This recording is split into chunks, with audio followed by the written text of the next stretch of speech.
Yeah, it was good. I mean, you knew. I mean, they're a really good team, and we have a lot of respect for them. And you knew that they were going to raise today. They were going to be much better. We talked about that yesterday. Their intensity was going to be better. Their physicality was going to be harder, and we knew we just had to raise our game with it. But then also at the same point in time, if they were over pressuring because of trying to raise it, try to make them pay with good puck decisions and playing fast offensively, which I thought we did in the second period.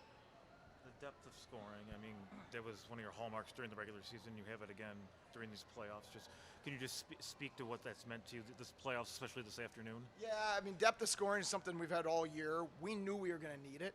You know, we don't have a Barbolet, a guy that, we don't have a Shaw, a guy that's going to be top 5 in the league in scoring.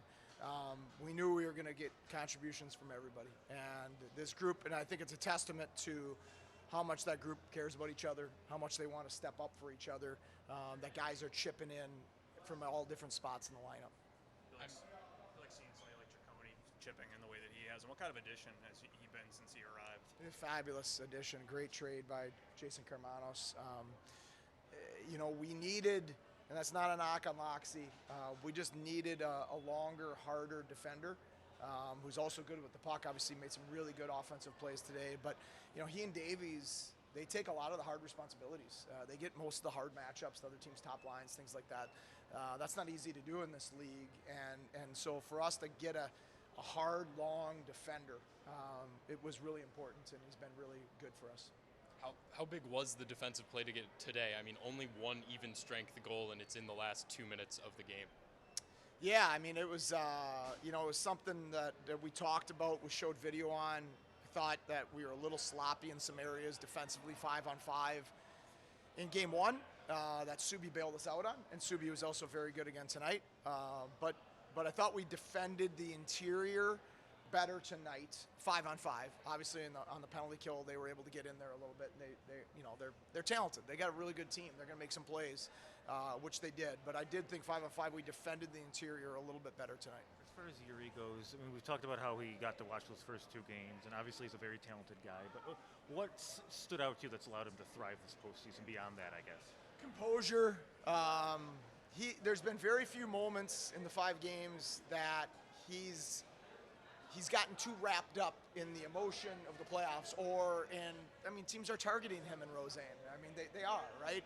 Of getting cross-checked or getting slashed. Or there was 3 or 4 times tonight coming to the bench that guys are cross-checking him as he's about to change and didn't retaliate ever. So just that composure at that young age allows him to be better offensively.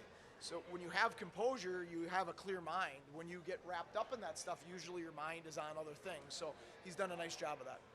Kozak returned for the third. Is he okay? He's okay. He got one where you don't want to get one. But what a brave young man. And it's why we've praised him so much this year, but especially down the stretch. And as much as, I said this to you last week, as good as Cooley and Rosie have been, Kozak from a defensive penalty kill standpoint, doing those types of things like blocking shots. I mean, he's had some unbelievable block shots just in the last 3 games. And it says what kind of teammate he is. All he cares about is winning hockey games. Ice block an option for game 3? I don't know. He's upper body out, and I'm not sure.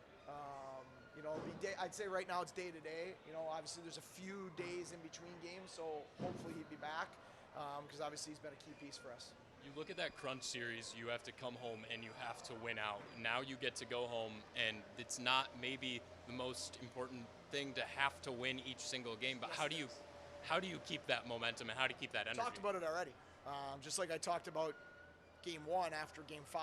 Like that's what I said in the locker room, that enjoy this. There's nothing better than riding the bus with your teammates after a big win. That's a really fun experience in hockey. It just is. They'll have tunes going, things like that. It's that brotherhood.